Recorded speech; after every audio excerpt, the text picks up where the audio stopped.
नमस्कार, खास खबर लिएर आएको छु म सरोज कोइराला। सुरुमा मुख्य खबर।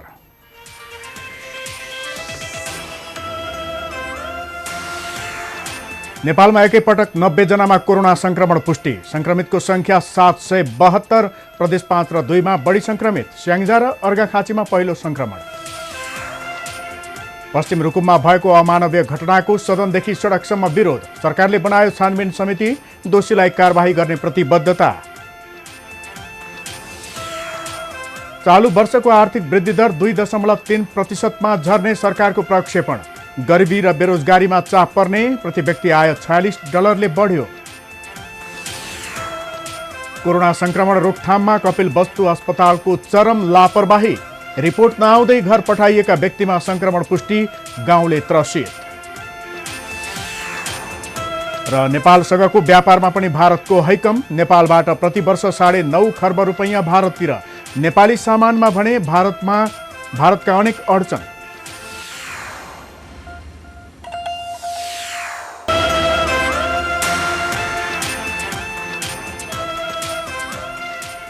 खास खबर सुरु गरौं नेपालमा ठूलो संख्यामा कोरोना संक्रमित थपिएको खबरबाट।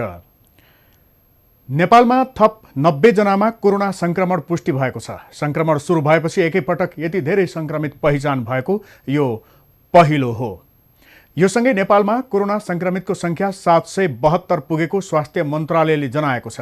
स्याङ्जा र अर्घाखाँचीमा पहिलो पटक संक्रमण भेटिएको छ। मन्त्रालयका अनुसार प्रदेश 5 मा मात्रै 38 संक्रमित थपिएका छन्। कपिलवस्तुमा सबैभन्दा बढी 26 जना नयाँ संक्रमित भेटिएका छन्। यशोधरा गाउँपालिकामा 24 र मायादेवी गाउँपालिकामा 2 जना संक्रमित थपिएका छन्। यसमा 2 वर्षीय बालिका पनि छन्। कपिलवस्तुमा संक्रमितको संख्या 109 पुगेको छ। बाँकेमा थप 7 जना संक्रमित भेटिएका छन्। उनीहरू डुडुवा, राप्ती, सोनारी र बैजनाथ गाउँपालिकाका हुन्।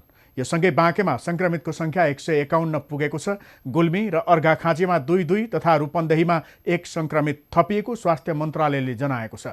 प्रदेश 2 मा आज 35 जना संक्रमित थपिएका छन्। रौतहटमा मात्रै 22 जना नयाँ संक्रमित भेटिएका छन्। बारा र सिराहाका 5, महोत्तरीमा 2 तथा धनुषामा 1 संक्रमित थपिएका छन्। कर्णाली प्रदेशमा 12 जना संक्रमित थपिएका छन्। सबै संक्रमित सुर्खेतका हुन्। तीमध्ये 8 जना वीरेन्द्रनगरका छन्। सुदूरपश्चिमको कैलाली र अछाममा 1 संक्रमित थपिएका छन्। पोखरामा गरिएको परीक्षणमा स्याङ्जाको वालिङका 2 जनामा संक्रमण देखिएको छ। स्याङ्जामा पहिलो पटक संक्रमण देखिएको हो। पछिल्लो पटक पहिचान भएका सबै संक्रमितको स्वास्थ्य अवस्था सामान्य रहेको स्वास्थ्य मन्त्रालयले जनाएको छ। नेपालमा अहिलेसम्म 46 जिल्लामा संक्रमण देखिएको छ। पश्चिम रुकुममा 3 जना युवक मारिएको विषयले अहिले सिङ्गो देश तातिएको छ। सडकदेखि सदनसम्म यो विषयले प्रवेश पाएको छ। शनिबार पश्चिम रुकुममा प्रेमिकासँग विवाह गर्न साथीसहित गएका जाजरकोट भेरी नगरपालिकाका नवराज विक सहित 3 जनाको केटी पक्षको आक्रमणबाट मृत्यु भएको विषयमा सरकार पनि बोलेको छ। सरकारले पश्चिम रुकुमका चौरजहारीमा भएको जातीय विभेद र हत्याको घटनाबारे छानबिन गर्न समिति गठन गरेको छ। संसद बैठकमा विशेष समय लिएर बोल्दै गृहमन्त्री रामबहादुर थापाले घटनाको छानबिनका लागि गृह मन्त्रालयका सहसचिवको संयोजकत्वमा 5 सदस्यीय समिति गठन गरेको जानकारी दिनुभयो। यस घटनाको सत्य तथ्य छानबिन गरी राय सहितको प्रतिवेदन पेश गर्नका लागि गृह मन्त्रालयका सहसचिवको संयोजकत्वमा प्रहरी वरिष्ठ उपरीक्षक, राष्ट्रिय अनुसन्धान विभागको अधिकृत प्रतिनिधि, महान्यायाधिवक्ताको कार्यालयका अधिकृत प्रतिनिधि र गृह मन्त्रालयको उपसचिव रहने गरी 5 सदस्यीय छानबिन समिति गठन गरिएको छ। जाजरकोटको भेरी नगरपालिकाका नवराज विक विवाहका लागि पश्चिम रुकुमको चौरजहारी नगरपालिकामा जाँदा शनिबार राति केटी पक्षको कुटपिटबाट 3 जनाको ज्यान गएको थियो। 3 जना बेपत्ता छन्। गृहमन्त्री थापाले घटनामा संलग्नलाई कारबाही गर्ने बताउनुभयो। उहाँले बेपत्ताको खोजीका लागि भेरी नदीमा गोताखोर परिचालन गर्ने बताउनुभयो। हालसम्म फेला नपरेका र खोजी कार्य जारी रहेको छ। खोजी कार्यका लागि गोताखोर समेत परिचालन गरिनेछ। जातीय छुवाछुतको विषय कुनै पनि हालतमा मान्य नहुने भन्दै गृहमन्त्री थापाले घटनामा संलग्नलाई कडा कारबाही गर्ने प्रतिबद्धता समेत जनाउनु भएको छ। सांसदहरूले पश्चिम रुकुममा भएको हत्याकाण्डको निष्पक्ष छानबिन गरी दोषीलाई कारबाही गर्न माग गरेका छन्। संसद बैठकमा घटनालाई निकै महत्त्वका साथ उठाउँदै उनीहरूले मानव समाजलाई चुनौती दिने पाखण्डीहरूलाई कडा कारबाहीको माग गरेका हुन्। छुवाछुत मुक्त देश घोषणा भएको दशकौं भइसक्यो। संविधानमा पनि छुवाछुत गर्न नपाइने र गरेमा कडा कानुनी कारबाही भोग्नुपर्ने प्रष्ट उल्लेख छ। तर अझै पनि समाजमा जातकै आधारमा मान्छेमाथि विभेद हुन्छ। पश्चिम रुकुममा भएको घटना त्यसको पछिल्लो कडी हो र मङ्गलबार यो विषय संसदमा निकै महत्त्वका साथ उठ्यो। घटनाबारे संसदीय छानबिन समिति नै बनाएर छानबिन गर्नुपर्ने प्रमुख प्रतिपक्षी नेपाली काङ्ग्रेसको माग छ।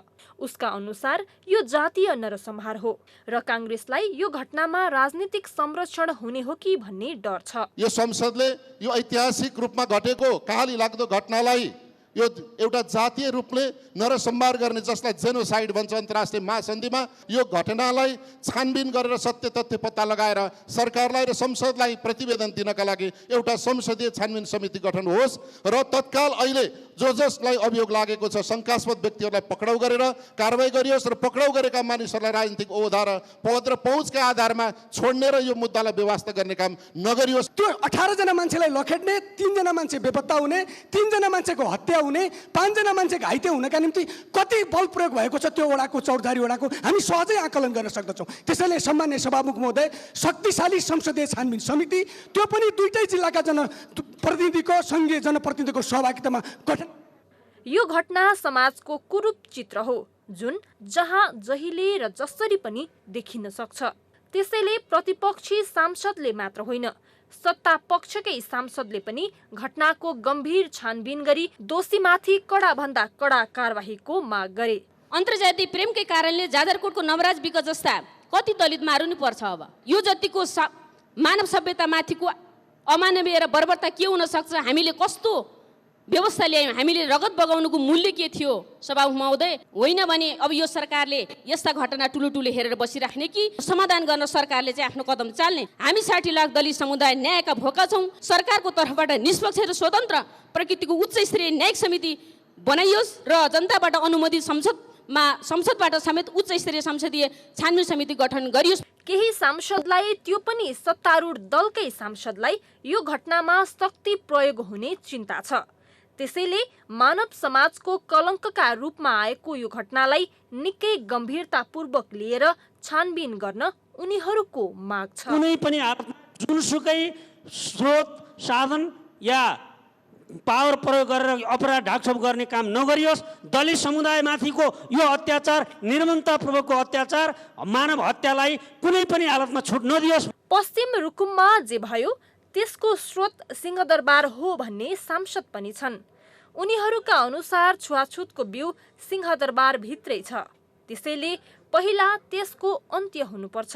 स्वयं सत्तारूढ दलकै सांसदलाई यस्तो लागेको छ। सिंहदरबार भित्र हेर्यौँ भने मन्त्री र सांसदहरू बीच, सांसद र कर्मचारी तथा मर्यादा पालक बीच, मन्त्रालयका सचिव र क्रमशः कार्यालय सहयोगीहरू बीच कति धेरै विभेद र असमानता। भनिन्छ पानीको मूल नै धमिलो भएपछि शुद्ध पानी खान कहाँ पाइन्छ र त्यसैले के हामी आँट गर्न सक्छौँ? सिंहदरबार भित्रैबाट विभेदको अन्त्य गर्ने गरी नीति नियमको तर्जुमा गर्ने र समानताको अनुभूति दिलाउन के सक्छौँ? सिंहदरबारलाई समानताको केन्द्र बनाउन। रुकुमको नरसंहारले सबैलाई आक्रोशित, लज्जित र आन्दोलित बनाएको छ।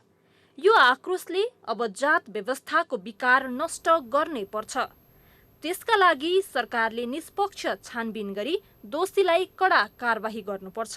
अन्यथा परिवर्तन खोक्रो नारा मात्रै हुनेछ। हिमालय टेलिभिजनका लागि क्यामेरामा गणेश भूषालका साथमा सृजना घिमिरे, काठमाडौँ। पछिल्लो 4 दिनमा भएका केही घटनाले समाजको कलुषित मानसिकता र सरकारको दावालाई छताछुल्ल पारिदिएको छ। रुकुम र काठमाडौँमै भएका घटनाले समाजमा कति पछौटे, पाखण्डी छ र सरकार कसरी झुट बोलिरहेको छ भन्ने प्रश्न पार्छ। यी 3 तस्बिर राम्रोसँग हेर्नुहोस्। पहिलो तस्बिर काठमाडौँ किर्तिपुरको, दोस्रो तस्बिर जाजरकोटका 3 युवाको हो र यो तेस्रो चाहिँ काठमाडौँ दरबार मार्गको। यी तस्बिरले आधुनिक अनि सभ्य दाबी गर्ने समाज र जनमुखी दाबी गर्ने सरकारको कुरूप चित्रको पोल खोल्छन्। अब यी अलग अलग तस्बिरको कथा जानौं। प्रधानमन्त्री केपी शर्मा ओलीले नेपालमा कोही पनि भोकै नमर्ने दाबी गर्दै आउनु भएको छ। आफ्ना हरेक जसो भाषणमा यो दोहोर्याइरहनुहुन्छ। उहाँका अनुसार त अब समस्या परेर सडकमा आउने मान्छे नै छैनन्। तर तथ्यले प्रधानमन्त्रीको दाबीलाई गिज्याइरहेको छ। यो तस्बिर धादिङका सूर्यबहादुर तामाङको हो। काठमाडौँको कीर्तिपुरमा मृत भेटिएका तामाङ भारी बोक्ने काम गर्नुहुन्थ्यो र सडकमै बस्नुहुन्थ्यो। तर आइतबार उहाँ मृत भेटिनुभयो। सडकमा पल्टिएको अवस्थामा भेटिएका सूर्यबहादुरको साथमा जिउने सहारा नाम्लो थियो। स्थानीय बासिन्दाका अनुसार वर्षौंदेखि कीर्तिपुरमा भरियाको काम गर्ने सूर्यबहादुरले 2 महिना अघि लकडाउन भएपछि काम पाउनु भएन। खाना नपाएरै सूर्यबहादुरको ज्यान गएको प्रहरी र स्थानीय बासिन्दाको अनुमान छ।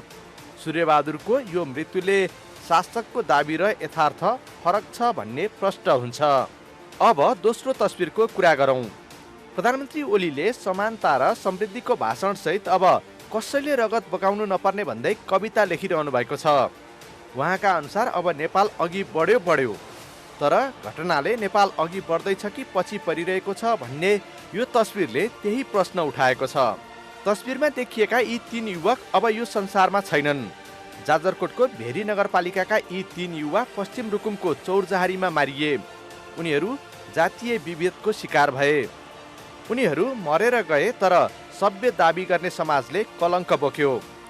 विवाहका लागि प्रेमिका लिन गएका नवराज विकलाई चौरजहारीमा कथित ठकुरी थर्की युवतीलाई बिहे गर्न खोजेको भनेर मारियो। साथ दिन गएका 18 मध्ये अरू 2 जना पनि मारिए। अझै 3 जना भेरी नदीमा बेपत्ता छन्। घटनापछि पीडित पक्ष न्यायको खोजीमा छ। यो घटनाले देशमा जतिसुकै परिवर्तनको बाजा बजाए पनि खासमा परिवर्तन भएको छैन। सामन्तवाद जातिवाद कायमै छ, कानुन होइन जङ्गली राज छ भन्ने पुष्टि हुन्छ। यो तस्बिर काठमाडौँ दरबार मार्गको हो र उहाँ हुनुहुन्छ धादिङको गङ्गा जमुना गाउँपालिका घर भई सामाखुसी बस्दै आएका डम्बरबहादुर सिमखडा।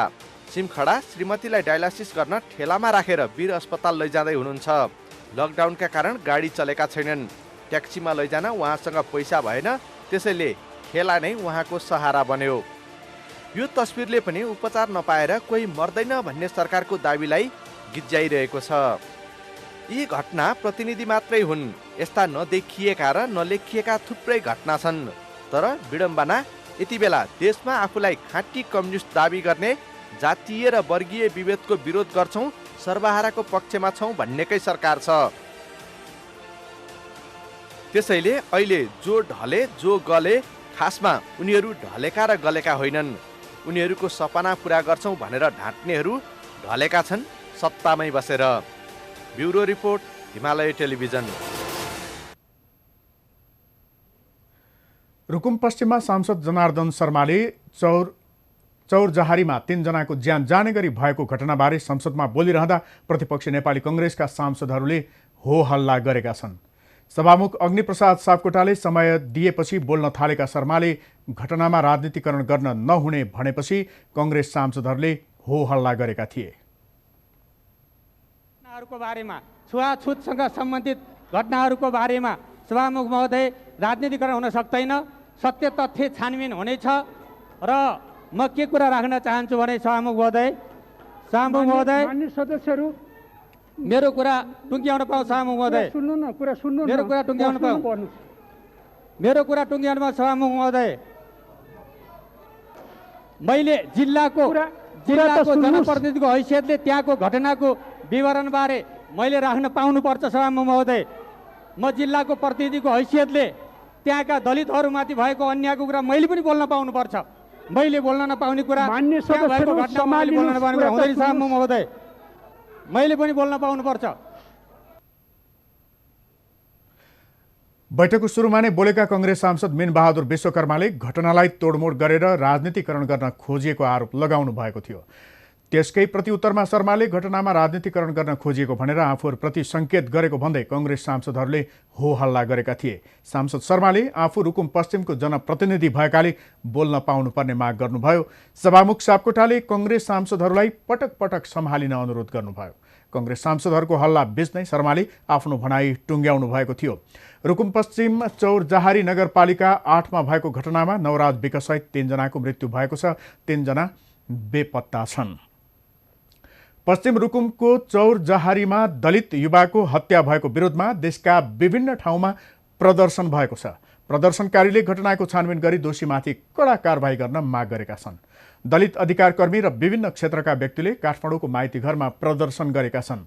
21औं शताब्दीमा पनि जातीय विभेदका नाममा हुने यस्ता अमानवीय घटनाको निष्पक्ष छानबिन गरी दोषीमाथि कारबाही गर्न उनीहरूको माग छ।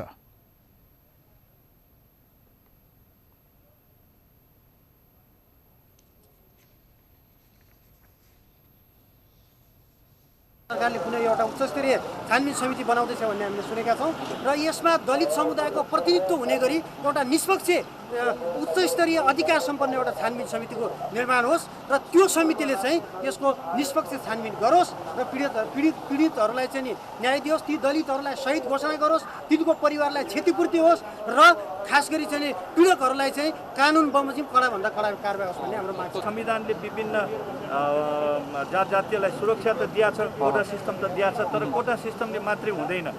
चेतनामूलक कार्यक्रम ग्रासरुट लेभलमा लिएर जानुपर्छ, एजुकेसन लग्नुपर्छ, तर यो आयोग चाहिँ निष्पक्ष रूपमा हुनुपर्छ, सर्वदलीय हुनुपर्छ। दोषीमाथि कारबाहीको माग राखेर स्थानीय बासिन्दाले जाजरकोटमा प्रदर्शन गरेका छन्। प्रदर्शनकारीले ग्रामीण क्षेत्रमा जातीय विभेद विरुद्ध अभियान चलाउन सरकारलाई सुझाव दिएका छन्। राष्ट्रिय मानव अधिकार आयोगले पश्चिम रुकुममा भएको अमानवीय घटनाको निष्पक्ष छानबिन गरी संलग्नलाई कारबाहीको दायरामा ल्याउन सरकारको ध्यानाकर्षण गराएको छ। आयोगले आज विज्ञप्ति जारी गरी जातीय विभेदको पराकाष्ठाको रूपमा देखिएको यो घटनाप्रति दुःख व्यक्त गरेको छ। प्रभावकारी अनुसन्धानको लागि अनुगमन गरिरहेको जनाउँदै आयोगले देशका विभिन्न जिल्लामा विगत केही समय यता बढ्दै गएको जातीय विभेदको घटनामा शून्य सहनशीलता अपनाउन पनि सरकारको ध्यानाकर्षण गराएको छ। यस्तै रुकुमको घटनामा जीवन गुमाउनेका परिवारलाई उचित राहत तथा क्षतिपूर्ति उपलब्ध गराउन समेत आयोगले आग्रह गरेको छ। प्रधानमन्त्री केपी ओलीको आह्वानमा बालुवाटारमा सर्वदलीय बैठक बसिरहेको छ। प्रधानमन्त्रीको सरकारी निवास बालुवाटारमा बेलुकी बोलाइएको बैठक ढिला गरी सुरु भएको छ। बैठकमा कोभिड-19 महामारी रोकथाम र नियन्त्रण तथा संविधान संशोधनको विषयमा छलफल गर्न ओलीले सर्वदलीय बैठक बोलाउनु भएको हो। बैठकमा संसदमा प्रतिनिधित्व गर्ने राजनीतिक दलका शीर्ष नेता सहभागी छन्। बैठकमा निशान छाप संशोधनका लागि एक मत बनाउने प्रयास गरिनेछ। सरकारले जेठ 5 गते नेपालको नयाँ नक्सा ल्याउने निर्णय गरेको थियो।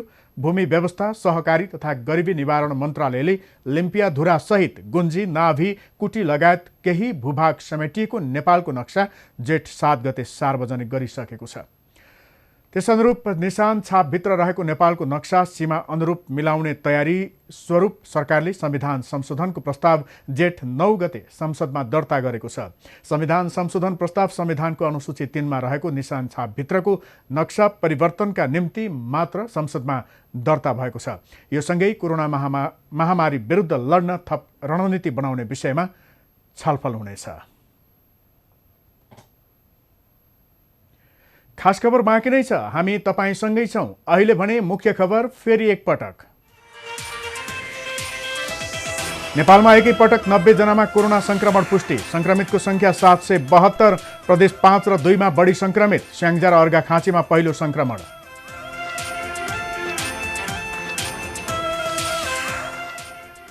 पश्चिम रुकुममा भएको अमानवीय घटनाको सदनदेखि सडकसम्म विरोध। सरकारले बनायो छानबिन समिति, दोषीलाई कारबाही गर्ने प्रतिबद्धता। चालु वर्षको आर्थिक वृद्धि दर 2.3% मा झर्ने सरकारको प्रक्षेपण। गरिबी र बेरोजगारीमा चाप पर्ने, प्रति व्यक्ति आय $46 बढ्यो। र स्वास्थ्य र उत्पादनमूलक क्षेत्रमा लगानी बढाउने गरी बागमती प्रदेशको नीति तथा कार्यक्रम सार्वजनिक। सुदूरपश्चिम प्रदेश सभाको बजेट अधिवेशन सुरु।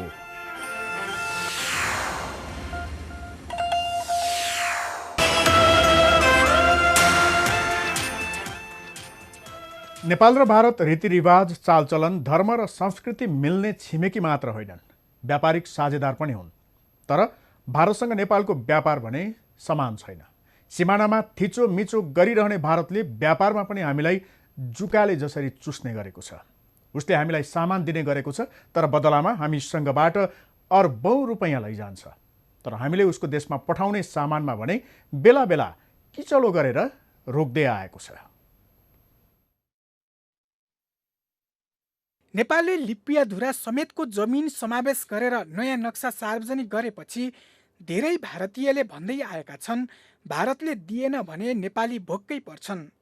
तर स्थिति त्यस्तो होइन, बरु नेपालले मजाले भारतको व्यापार गरिदिएको छ। तथ्याङ्कले यही पुष्टि गर्छ। भारतले सामान निर्यात गर्ने देशको शीर्ष 10 मा नेपाल छ। 192 देशमा व्यापार गर्दै आएको भारतले कुल निकासीको 2.28% निकासी नेपालमा गर्ने गरेको छ। पैसामा तुलना गर्दा भारतले पछिल्लो आर्थिक वर्षमा नेपालसँग 9.5 खर्बको व्यापार गरेको छ र यो व्यापार बढ्दो छ। उसले आर्थिक वर्ष 2074-75 मा 8 खर्ब 14 अर्ब 10 करोड रुपियाँ नेपालबाट लगेको छ। यस्तै आर्थिक वर्ष 2073-74 मा 6 खर्ब 41 अर्ब 42 करोड रुपियाँ र आर्थिक वर्ष 2072-73 मा 4 खर्ब 83 अर्ब 30 करोड रुपियाँ नेपालबाट लगेको छ। अन्तर्राष्ट्रिय सन्धि सम्झौताले दिएको अधिकार प्रयोग गरी हामीले पेट्रोलियम पदार्थ, खाना पकाउने ग्यास भारतबाट ल्याउने गरेका छौँ। तर त्यसको बदलामा हामीले पसिना बगाएर कमाएको पैसा पाई तिर्ने गरेका छौँ। त्यसैले जसरी भारतले हामीले सामान दिएका छौँ र तिमीहरू बाँचेका छौँ भन्छ, त्यो झुट हो। त्यसका लागि नेपालले थोरै होइन खर्बौं रुपियाँ तिरेको छ, जसबाट भारतलाई भएको लाभको सहजै अनुमान गर्न सकिन्छ। नेपालले भारतसँगको व्यापारमा कहिल्यै अवरोध गर्दैन। उसका सामान उसले भनेको मोलमा किन्छ र त्यसको पाई चुक्ता भएको छ। तर भारतले भने यसको ठिक उल्टो नेपालसँगको व्यापारमा पटक पटक किचलो गर्ने गरेको छ। उसलाई मनलाग्दा औषधि, पेट्रोलियम पदार्थ जस्ता अत्यावश्यक सामानमा रोक लगाएर अप्ठ्यारोमा पार्दै आएको छ र नेपालले बेच्ने सामान नकिनेर समस्यामा पार्ने गरेको छ। नेपालले इन्डोनेसिया, मलेसिया लगायतका देशबाट ल्याएर प्रशोधन गरी भारतमा पाम तेल पठाउँदै आए पनि उसले पछिल्लो समयमा पाम तेल नकिन्ने घोषणा गरेको छ। यस्तै उसले नेपालबाट निर्यात हुने चियामा पनि अवरोध गरेको छ। नेपालले लिम्पियाधुरासम्मको जमिन समेटेर नयाँ नक्सा सार्वजनिक गरेपछि त्यसको प्रतिउत्तरमा उसले नेपाली वस्तुमा अवरोध गरेको हो। तर यो उसको पुरानै बानी हो। कहिले यो बाहनामा त कहिले ऊ बाहनामा नेपालबाट जाने सामान रोक्दै आएको छ। नेपालबाट भनेको समयमा सामान जान नपाउँदा ती सामानमा नेपाली किसान र व्यापारीले नोक्सानी बेहोर्दै आउनु परेको छ। Bureau report, Himalaya television. Corona संक्रमण रोकथाममा कपिलवस्तु अस्पतालले पनि चरम लापरवाही गरेको भेटिएको छ। अस्पतालले स्वाब सङ्कलन गरेर रिपोर्ट नआउँदै डिस्चार्ज गरिएका व्यक्तिमा कोरोना संक्रमण पुष्टि भएको छ। अस्पतालको लापरवाहीका कारण संक्रमित युवक गाउँ डुलेकाले स्थानीय त्रसित भएका छन्। स्थित रामदेव प्राविमा रहेको क्वारेन्टिनमा बसेका 22 वर्षका युवा यही जेठ 7 गते अचानक बेहोस भए। मधुमेहका बिरामी उनी भारतको मुम्बईबाट आएर क्वारेन्टिनमा बसेका थिए। उपचारका लागि तौली हवाई स्थित जिल्ला अस्पतालमा लगियो। अस्पतालले उनको स्वाब निकाल्यो र परीक्षणका लागि पठायो, तर स्वास्थ्य सुधार भएको भन्दै जेठ 10 गते डिस्चार्ज गर्यो। अस्पतालबाट उनलाई परिवारले घरमा लगेर राखे। 2 दिनपछि आएको रिपोर्टमा उनमा कोरोना संक्रमण पुष्टि भयो। अब हमारा शुगर की प्रॉब्लम रहा, वो का रिपोर्ट पूरा बरोबर आ रहा, बाकी कोरोना वाला जो ना एक रिपोर्ट ना आ रहा, तो डॉक्टर लोग ध्यान नहीं देते रिपोर्ट आ कि ना कोरोना के, तो कलिया ध्यान दे नहीं तो कलिया रिपोर्ट आएगा। स्वाब निकालिएका व्यक्तिलाई अस्पतालले स्थानीय तहसँग समन्वय गरेर पुनः क्वारेन्टिनमा पठाउनु पर्ने थियो वा डिस्चार्ज नै गर्नु हुँदैन थियो, तर घरमा पठाएर लापरवाही गरेको छ। संक्रमित व्यक्ति 2 दिनसम्म घर परिवार र गाउँका अन्य व्यक्तिको सम्पर्कमा पुगेका छन्। यसले स्थानीय त्रसित बनेका छन्। स्वाब टेस्ट हुँदै पनि उहाँलाई घर पठाइदियो अनि उहाँको रिपोर्ट खराब आयो, पोजिटिभ आयो। 2 दिनदेखि उहाँ गाउँमा बस्नुभयो, अब यो घरमा बस्नुभयो। त्यसले गर्दा हामी गाउँका मान्छेहरू सब त्रसित छौँ। अब यो अस्पतालको लापरवाहीले भएछ कि कसरी भएछ? भएपछि हामीले त्यसलाई तौलिया नजिकको अस्पतालमा हामीले पुर्याउन लगायौँ ट्र्याक्टर टेलरबाट। त्यहाँ पुगेपछि अस्पतालले त्यसलाई 7 गते भर्ना गरी 10 गतेलाई डिस्चार्ज गर्दैछ।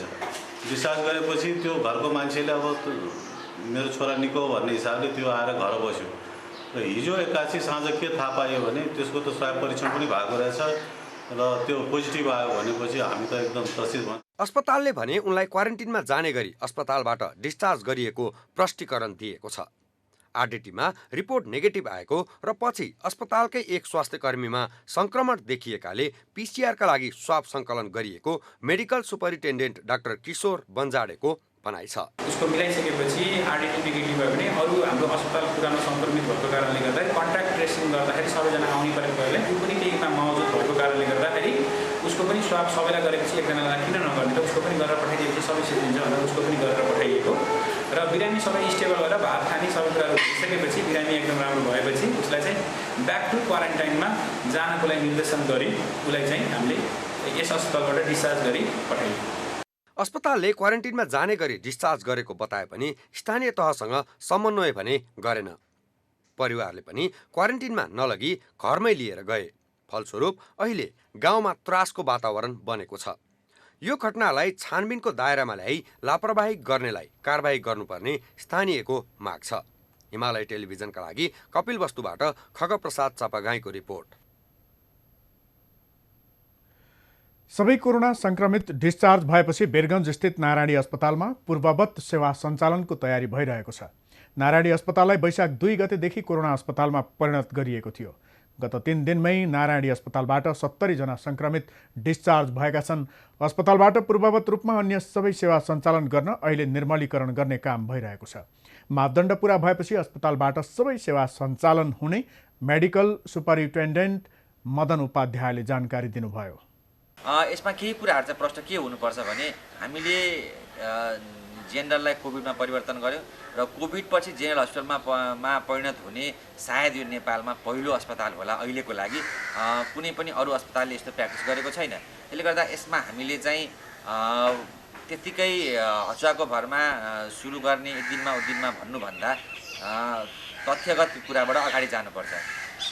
मेरो यो जब हिजो हामीले 43 जनालाई अन्तिम विदाई गरिसकेपछि मेरो WHO को साथीहरू त्यसपछि स्वास्थ्य संरक्षण मन्त्रालयको अधिकारीज्यूहरूसँग मेरो यो छलफल पनि भएको छ। मैले विषय राखेको छु कि यसलाई अब हामीले कसरी सञ्चालन गर्न सक्छौँ। एउटा गाइडलाइन एउटा निर्देशिका पक्कै पनि हुन्छ जसले कि कुनै पनि अस्पतालमा पोजिटिभ केसहरू राखिसकेपछि त्यसलाई जेनरल हस्पिटलमा परिवर्तन गर्नलाई कति दिन कुर्नुपर्छ, यसको भाइरसको इन्फेक्टिभिटी कति दिनमा सकिन्छ, एउटा अस्पताललाई निर्मलीकरण गर्नलाई के निर्मलीकरण गर्नुपर्छ, कति घन्टा कुर्नुपर्छ र कसरी सञ्चालन गर्नुपर्छ भन्ने कुराको कार्यविधि पक्कै हुन्छ। त्यो कार्यविधिको पर्खाइमा छु। त्यो कार्यविधि हामीलाई प्राप्त हुने बित्तिकै त्यही अनुरूप हामी अगाडि बढ्छौँ। वीरगञ्ज महानगरपालिकाका मेयर विजय सरावगीले आम नागरिकको उपचारका लागि नारायणी अस्पतालमा सबै सेवा सुरु गर्नुपर्ने खाँचो रहेको भन्दै त्यसका लागि आफूले पूर्ण सहयोग गरिरहेको बताउनुभयो। सही व्यवस्थापन हुन नसक्दा तथा समयमै परीक्षण नगरिँदा कपिलवस्तुका विभिन्न क्वारेन्टिनमा रहेका व्यक्ति भाग्ने क्रम जारी छ। कपिलवस्तु नगरपालिका वडा नम्बर 4 को सुन्दर प्रावि मालपारा स्थित क्वारेन्टिनबाट गैराती 43 जना भागेका छन्।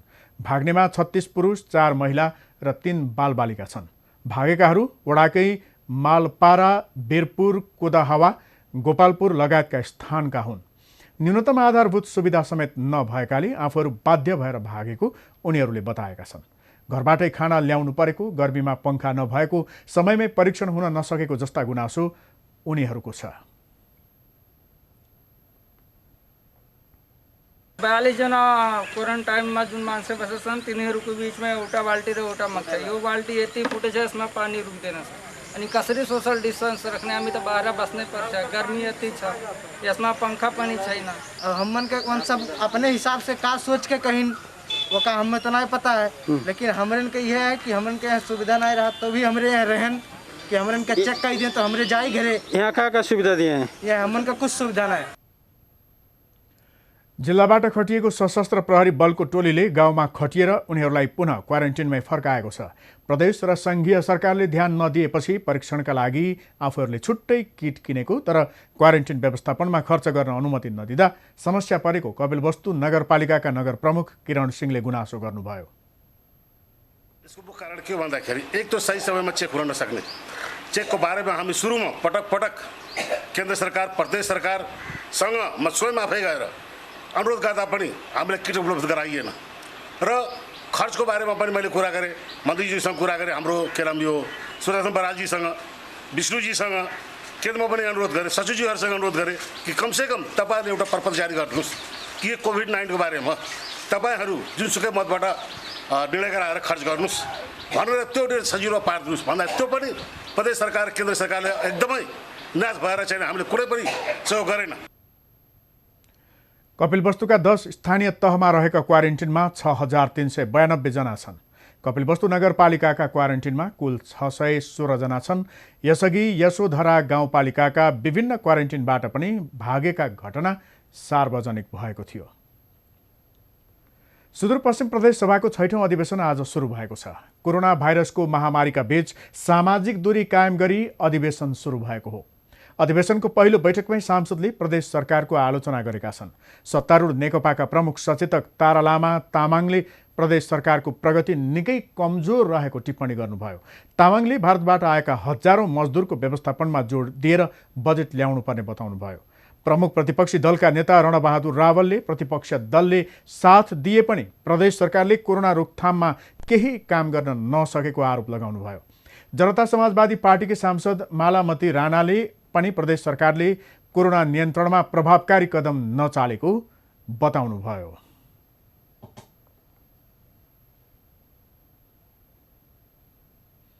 खास खबर बाँकी नै छ, हामी तपाईसँगै छौँ। अहिले भने मुख्य खबर फेरि एकपटक।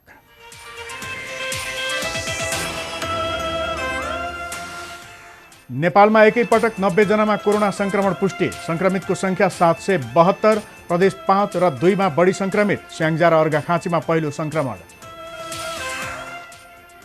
पश्चिम रुकुममा भएको अमानवीय घटनाको सदनदेखि सडकसम्म विरोध। सरकारले बनायो छानबिन समिति, दोषीलाई कारबाही गर्ने प्रतिबद्धता। चालु वर्षको आर्थिक वृद्धि दर 2.3% मा झर्ने सरकारको प्रक्षेपण। गरिबी र बेरोजगारीमा चाप पर्ने, प्रति व्यक्ति आय $46 बढ्यो। र कोरोना संक्रमण रोकथाममा कपिलवस्तु अस्पतालको चरम लापरवाही। रिपोर्ट नआउँदै घर पठाइएका व्यक्तिमा संक्रमण पुष्टि, गाउँले त्रसित।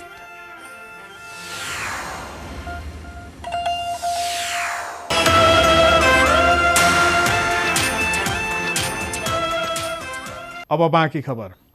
बर्दिया जिल्ला अस्पतालका 2 जना चिकित्सक सहित 20 जना स्वास्थ्यकर्मीलाई क्वारेन्टिनमा पठाइएको छ। जिल्ला अस्पतालको आइसोलेसन कक्षमै रहेका गुलरिया नगरपालिका वडा नम्बर 1 का 18 वर्षीय युवकमा कोरोना संक्रमण पुष्टि भएपछि सम्पर्कमा आएका स्वास्थ्यकर्मीलाई क्वारेन्टिनमा पठाइएको हो। अस्पतालका मेडिकल सुपरिन्टेन्डेन्ट सुभाष पाण्डेले तीमध्ये 14 जना क्वारेन्टिनमा र 6 जनालाई होम क्वारेन्टिनमा राखिएको बताउनुभयो। सबैको स्वाब लिएर परीक्षण गर्ने तयारी भइरहेको छ। रिपोर्ट नआउन्जेलसम्मका लागि अस्पतालका सबै सेवा बन्द गरिएको छ। भर्ना भएका बिरामीको पनि परीक्षणको तयारी गरिएको छ। भारतबाट आएर क्वारेन्टिनमा बसेका 18 वर्षीय युवकलाई ज्वरो आएपछि जिल्ला अस्पतालमा उपचारका लागि लगिएको थियो।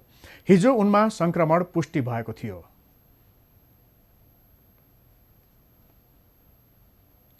सरकारले नेपालको अद्यावधिक नक्सा सार्वजनिक गरेसँगै संघीय संसदको लोगो पनि फेरिएको छ।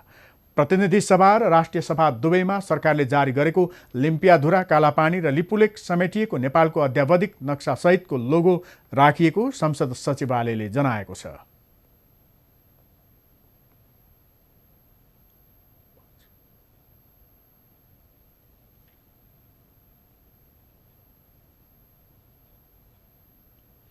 अब सांसदहरूले लगाउने ब्याज पनि परिवर्तन गरिने, तर त्यसका लागि केही समय लाग्न सक्ने संसद सचिवालयले जनाएको छ।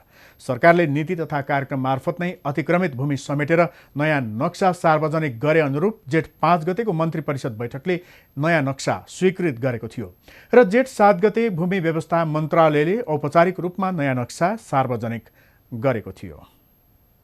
अब आर्थिक खबर।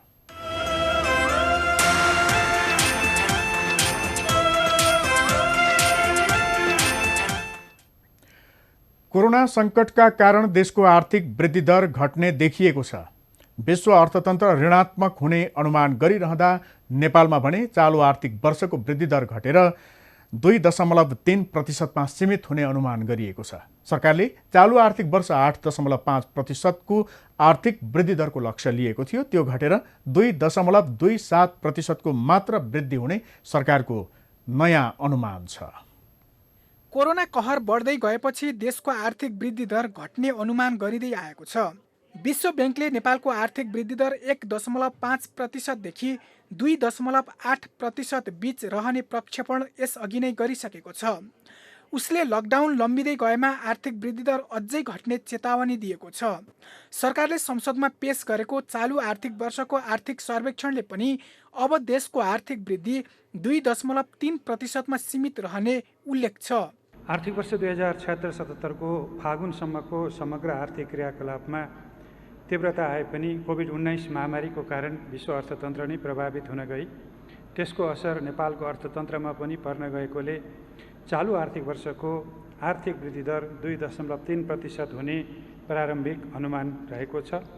गत आर्थिक वर्ष 6.75% को आर्थिक वृद्धि भएको थियो। त्यसैले हौसिएको सरकारले चालु आर्थिक वर्षमा आर्थिक वृद्धि 8.5% हुने लक्ष्य राख्यो। तर त्यो लक्ष्य पूरा हुने लक्षण नदेखिएको बेला विश्वभर कोरोना सङ्कट आयो। त्यसैले देशको आर्थिक वृद्धि घट्न थाल्यो, जसले गर्दा पोहोरभन्दा वृद्धिमा 4.48% ले गिरावट आउने आकलन आर्थिक सर्वेक्षणले गरेको छ। संक्रमण कहिलेसम्म कसरी फैलिने हो, त्यसको रोकथाममा कति खर्च हुने हो र लकडाउन कहिलेसम्म कायम रहने हो निश्चित छैन। अर्थतन्त्रमा कोरोनाको असर अहिले आकलन गर्न सकिँदैन।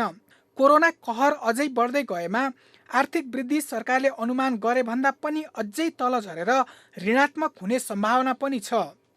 अर्थतन्त्रमा योगदान दिने पर्यटन, कृषि, उद्योग, निर्माण, यातायात, होटेल तथा रेस्टुरेन्ट, थोक तथा खुद्रा व्यापार, सेवा लगायतका क्षेत्र नराम्ररी प्रभावित भएका छन्, जसका कारण आर्थिक वृद्धि दरमा गिरावट आउने र त्यसले गरिबी र बेरोजगारीमा चाप पर्ने अर्थ मन्त्रालयको अनुमान छ। एकातिर आर्थिक वृद्धि दरमा गिरावट आउने छ भने अर्कोतिर चालु आर्थिक वर्षमा मूल्य वृद्धि भने लक्ष्यभन्दा बढी हुने देखिएको छ। अन्तर्राष्ट्रिय मुद्रा कोषले सन् 2020 मा नेपालको मूल्य वृद्धि 6.7% रहने प्रक्षेपण गरेको छ। सरकारले चालु आर्थिक वर्ष मूल्य वृद्धिलाई 6% मा सीमित गर्ने लक्ष्य लिएको थियो। कोरोनाको कारण सुस्ताएको क्षेत्रलाई उठाउन विस्तारकारी बजेट ल्याउनु पर्ने र व्यापक रूपमा रोजगारी सिर्जना गर्नुपर्ने भएकोले आगामी आर्थिक वर्ष पनि मूल्य वृद्धि नियन्त्रणभित्रै राख्न सरकारलाई सकस पर्ने देखिन्छ। कोरोनाको कारण आर्थिक वृद्धि दरमा तीव्र गिरावट आए पनि नेपालीको प्रति व्यक्ति आयमा भने सुधार हुने अनुमान छ। चालु आर्थिक वर्षको आर्थिक सर्वेक्षणले नेपालीको प्रति व्यक्ति आय $46 ले बढेर $1085 अमेरिकी डलर पुग्ने देखाएको छ। आर्थिक वर्ष 2076-77 मा प्रति व्यक्ति कुल राष्ट्रिय उत्पादन प्रचलित मूल्यमा गत वर्षको तुलनामा 7.5% ले बढेर रु 1,26,018 अथवा अहिलेको विनिमय दरमा अमेरिकी डलर 1085 पुग्ने अनुमान छ। कोरोनाको कारण राष्ट्रिय लगानीमा पनि सङ्कुचन आउने देखिएको छ। आर्थिक सर्वेक्षणले अघिल्लो आर्थिक वर्ष 19.2% ले वृद्धि भएको लगानीमा चालु आर्थिक वर्ष 3.4% ले गिरावट आउने प्रक्षेपण गरेको छ। चालु आर्थिक वर्ष 18,89,26,00,00,000 रुपियाँ कुल लगानी हुने अनुमान छ। Bureau report, Himalaya television. Bagmati प्रदेशले कोभिड-19 ले पारेको असर मध्यनजर गर्दै आगामी आर्थिक वर्ष उत्पादनमूलक क्षेत्रमा लगानी बढाउने भएको छ। नीति तथा कार्यक्रम प्रस्तुत गर्दै प्रदेश प्रमुख विष्णु प्रसाद प्रसाईले कृषि, पशुपक्षी र मत्स्य क्षेत्रको आधुनिकीकरण र औद्योगिकीकरण गरी गुणस्तरीय उत्पादनमा जोड दिने नीति लिएको जानकारी दिनुभयो। खाद्य स्वच्छता कायम गर्न कृषि थोक बजारमै विषादीको परीक्षण गरेर पैठारी गर्ने, धान, मकै, गहुँ, कोदो लगायतका बालीको उत्पादकत्व वृद्धिका लागि विशेष अनुदानको व्यवस्था समेत मिलाउने सरकारको नीति छ।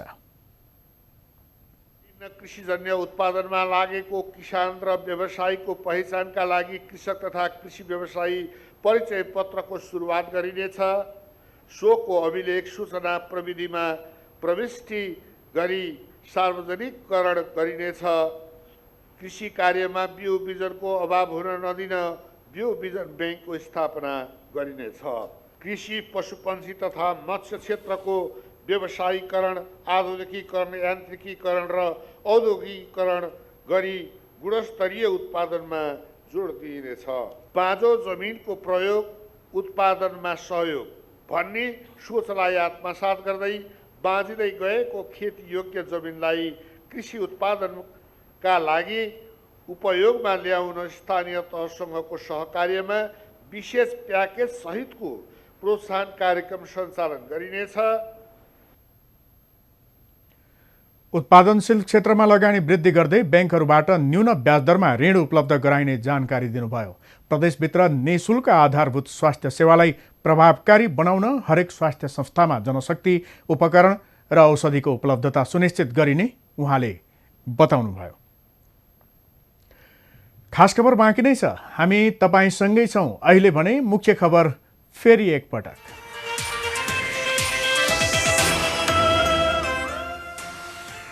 नेपालमा एकैपटक 90 जनामा कोरोना संक्रमण पुष्टि। संक्रमितको संख्या 772, प्रदेश 5 र 2 मा बढी संक्रमित। स्याङ्जा र अर्घाखाँचीमा पहिलो संक्रमण। पश्चिम रुकुममा भएको अमानवीय घटनाको सदनदेखि सडकसम्म विरोध। सरकारले बनायो छानबिन समिति, दोषीलाई कारबाही गर्ने प्रतिबद्धता। चालु वर्षको आर्थिक वृद्धि दर 2.3% झर्ने सरकारको प्रक्षेपण। गरिबी र बेरोजगारीमा चाप पर्ने, प्रति व्यक्ति आय $46 बढ्यो। र प्रधानमन्त्रीका प्रमुख सल्लाहकारले लकडाउन तोडेपछि बेलायतमा मन्त्रीको राजीनामा। कोरोनाबाट विश्वभर झण्डै 3.5 लाख मानिसको मृत्यु।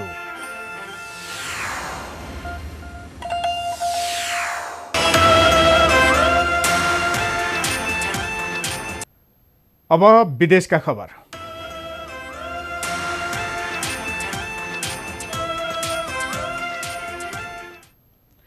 बेलायतमा प्रधानमन्त्री बोरिस जोन्सनका प्रमुख सल्लाहकार डोमिनिक कमिन्सले लकडाउन तोडेपछि उत्पन्न भएको तरङ्गका कारण एक मन्त्रीले राजीनामा दिएका छन्। स्कटल्यान्डबाट प्रतिनिधित्व गरेका डगलस रोसले आज पदबाट राजीनामा दिएका हुन्। पछिल्लो समय प्रधानमन्त्री बोरिस जोन्सनका मुख्य सल्लाहकार डोमिनिक कमिन्सले लकडाउन उल्लङ्घन गरेपछि विशेष गरी कन्जर्भेटिभ पार्टीका सांसदले आपत्ति जनाएका थिए। मन्त्रीको राजीनामापछि प्रधानमन्त्री बोरिस जोन्सनमाथि कमिन्सलाई बर्खास्त गर्न दबाव बढेको छ। मुख्य सल्लाहकार कमिन्स बेलायतमा लकडाउन गरेको 4 दिनपछि 400 किलोमिटर टाढा रहेको पुर्ख्यौली घर गएका थिए। श्रीमतीलाई कोरोना भाइरसको संक्रमण देखिएपछि उनी घर गए पनि लकडाउन तोडिएकोमा विरोध हुँदै आएको छ। सांसदले उनलाई बर्खास्त गर्नुपर्ने माग गरेका छन्, तर कमिन्सले प्रधानमन्त्रीलाई नसोधिकन घर गएको र यसमा आफूलाई कुनै पछुतो नरहेको भन्ने जवाफ दिएका थिए। प्रधानमन्त्री जोन्सन पनि कमिन्सको पक्षमा उभिँदै आएका छन्। यसअघि स्कटल्यान्डका एकजना प्रमुख स्वास्थ्य अधिकारीले लकडाउनका बेला यात्रा गरेका कारण आलोचना भएपछि राजीनामा दिएका थिए। विश्व स्वास्थ्य संगठन WHOले कोरोना भाइरस फेरि एकपटक उच्च बिन्दुमा पुग्ने चेतावनी दिएको छ। पछिल्लो समय विभिन्न देशले लकडाउनलाई खुकुलो बनाउन थालेका छन्। यसले फेरि संक्रमित र मृतकको संख्या बढ्ने भन्दै WHOका आपतकालीन विभागका प्रमुख डाक्टर माइक रायनले सबैलाई सचेत गराएका छन्। उनले यो भाइरसको सक्रियता अझै पनि नघटेको बताए। लकडाउन खुकुलो बनाउनुको परिणाम भयावह हुने रायनको भनाइ छ। भ्याक्सिन वा औषधिको खोजी नभएसम्म कोरोनाको खतराबाट विश्व समुदाय मुक्त नहुने विज्ञले बताउँदै आएका छन्। कोरोना संक्रमितमा हाइड्रोक्सीक्लोरोक्विन औषधिको क्लिनिकल ट्रायलमा विश्व स्वास्थ्य संगठन WHOले अस्थायी प्रतिबन्ध लगाएको छ। कोरोना संक्रमितको उपचारमा प्रयोग गर्न सकिने बताइएको मलेरियाको उक्त औषधिको जोखिमलाई मध्यनजर गर्दै परीक्षण बन्द गरिएको WHOले जनाएको हो। प्रतिष्ठित जर्नल द लान्सेटमा हालै प्रकाशित अनुसन्धान प्रतिवेदनमा हाइड्रोक्सीक्लोरोक्विन र क्लोरोक्विनको प्रयोगले कोभिड-19 का बिरामीको मृत्यु हुने जोखिम बढ्ने देखिएको उल्लेख थियो। अध्ययन निष्कर्ष सार्वजनिक पश्चात WHOको निगरानीमा भइरहेको कोरोना क्लिनिकल ट्रायलको कार्यकारी समूहको बैठकपछि उक्त औषधिसँग सम्बन्धित विश्वभर भइरहेको परीक्षणलाई रोक्ने निर्णय WHO ले गरेको हो। साथै यो औषधि प्रयोग गर्दाको नतिजा पनि विश्लेषण गर्ने निर्णय समेत भएको छ। अमेरिकी राष्ट्रपति डोनाल्ड ट्रम्पले लगातार उक्त औषधि कोरोना भाइरसको उपचारमा प्रयोग हुने बताउँदै आफूले समेत संक्रमणबाट जोगिन औषधि खाएको बताएका थिए। कोरोना भाइरसका कारण विश्वभर मृत्यु हुनेको संख्या झण्डै 3.5 लाख पुगेको छ। 56 लाख भन्दा बढी संक्रमित भएका छन्। रुसमा एकै दिन 174 जनाको मृत्यु भएको छ। यो रुसमा एकै दिन भएको उच्च मृत्यु हो। रुसमा मृत्यु हुनेको संख्या 3807 पुगेको छ। त्यहाँ पछिल्लो पटक 8915 संक्रमित थपिएका छन्। रुसको 85 क्षेत्रमा संक्रमण फैलिएको छ। त्यहाँ कुल संक्रमितको संख्या 3,62,000 नागेको छ। ब्राजिलमा पनि संक्रमितको संख्या द्रुत गतिमा बढिरहेको छ। अहिलेसम्म ब्राजिलमा 3,76,000 भन्दा बढी संक्रमित भएका छन्। त्यहाँ मृतकको संख्या 23,500 नागेको छ। अमेरिकामा मृतकको संख्या 1 लाख नजिक पुगेको छ। त्यहाँ 79,800 भन्दा बढीको मृत्यु भइसकेको छ। संक्रमितको संख्या पनि 17 लाख नागेको छ। भारतमा पनि संक्रमितको संख्या 1,45,000 नागेको छ। त्यहाँ मृतकको संख्या पनि 4,172 पुगेको छ। विश्वभर संक्रमित मध्ये झण्डै 24 लाख निको भएका छन्।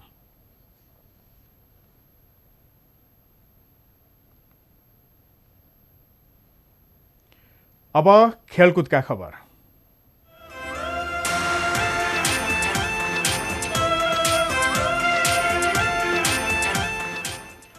लामो समयपछि खेलमा फर्किँदा खेलाडीमा इन्जुरीको समस्या बढ्ने एक अध्ययनले देखाएको छ।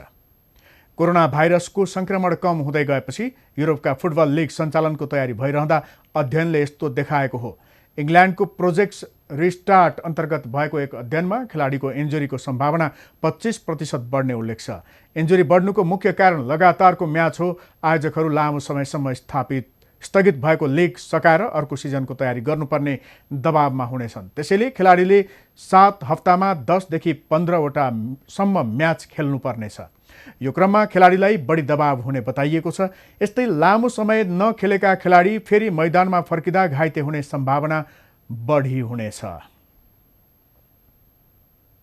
अब मौसम सम्बन्धी खबर।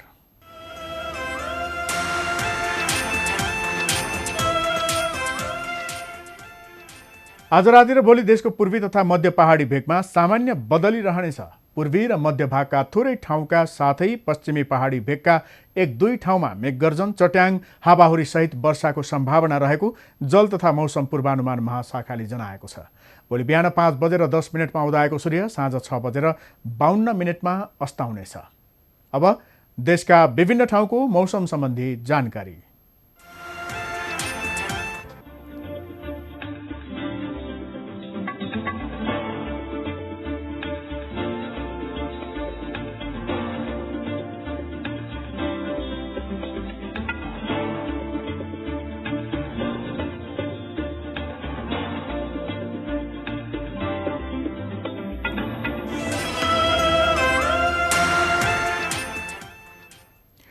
हामी खास खबरको अन्त्यमा छौं। जाँदा जाँदै मुख्य खबर फेरि एकपटक।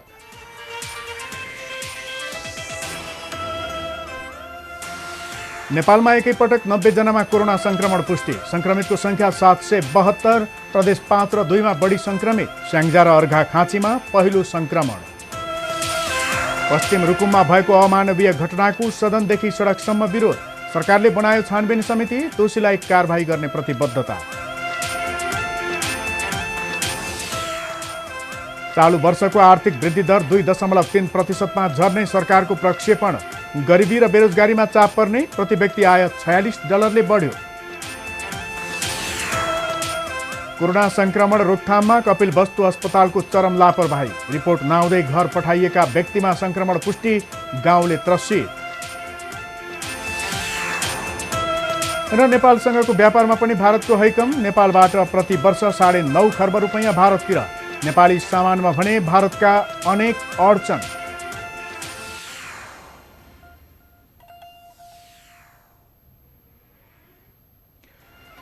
हवस् त खास खबर आजलाई यति नै। हामी 9 बजे हिमालय खबर लिएर फेरि आउनेछौँ। खास खबर तपाईँले फेसबुक र युट्युबमा पनि प्रत्यक्ष हेर्न सक्नुहुन्छ। साथै हिमालय टेलिभिजन एप मार्फत एन्ड्रोइड र iOS-मा पनि विश्वभर प्रत्यक्ष हेर्न सकिन्छ। नमस्कार।